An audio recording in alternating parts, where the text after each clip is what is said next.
I left my husband after he attacked our daughter for coming out, and 2 years later my best friend sat me next to him at her wedding hoping we'd get back together. I, 37F, left my husband, Darren, 37M, 2 years ago, when our eldest daughter, now 19, came out and he physically attacked her for it. We have 4 children and I have sole custody over the 3 who are young enough to be covered by custody agreements, which Darren has tried to fight me over for the past 2 years, but when you have a criminal record for beating up one child, the courts are unlikely to give you custody of the others. Darren and I were in the same friendship group since primary school, but my friends told me they had all cut contact with him. I went to my friend, Rachel's, 37F, wedding, this weekend when I spotted him at the ceremony. Because it's a wedding and an important day for my friend, I chose not to acknowledge his existence. It was a big wedding anyway, so I thought I could just avoid him and have a conversation with Rachel about his presence at a later date because she deserved to enjoy her big day.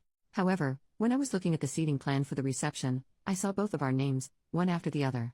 Rachel had put our group, including Darren, on the same table.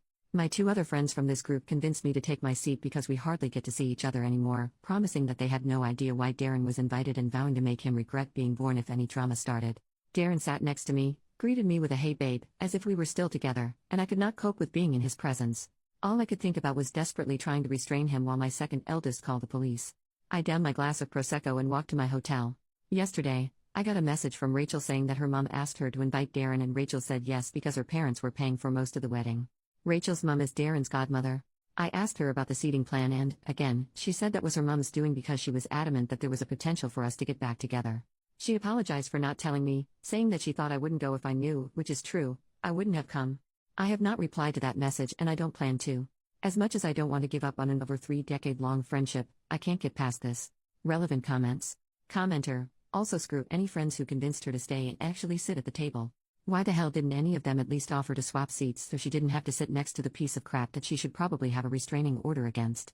OP, thank you. My eldest has a restraining order, but because his actions were towards her and not myself, I don't really have the evidence to be granted one in the UK.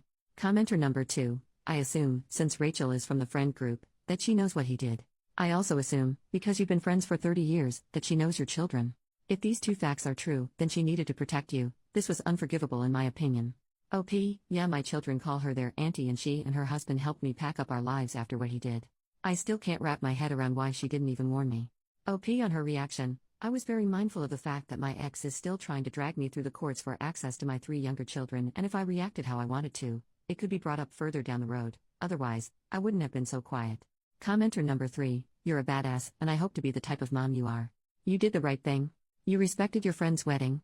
Your friend and her mother disrespected you and your kid. Also, the suggestion you would rekindle something with the asshole who assaulted your kid for coming out makes me seriously concerned about being around these people at all. If your friend was your friend, she would have said no, that isn't gonna happen, he's a piece of crap. End of story. Sorry you had such a crap experience. Sorry your kid's coming out was traumatic, instead of the celebration it should have been. But, you're amazing and I hope you are surrounded by people who see and support how great you are. OP, thank you so much. I can't believe I wasted so much time on this man. I'm just so grateful that my children weren't there. Looking back, I'm thinking that his presence is why they weren't invited. My eldest has a restraining order against him. 7 hours later. Commenter, you might need to warn your oldest of what happened in case your ex-friends try and contact them over you going no contact. OP, we had a conversation with her when I got home and she has blocked Rachel and her husband. Update, the next day, 35 hours later. Thank you to everyone for their support in the comments. Before I get into the update, I noticed a couple of comments pointing out my mistake with sole custody, and I'm just grateful that I have a solicitor for custody stuff because if I make a mistake doesn't come up with a wiggly red line under it, I will not pick up on it. Anyway, I did not reply to Rachel and just blocked her, but her husband called me yesterday. He apologized but then went on about how hard this is for Rachel and how she feels that the day was tainted for her.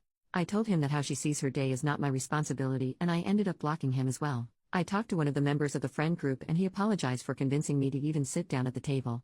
He said he thought more about him wanting to have the group back together than how it would affect me.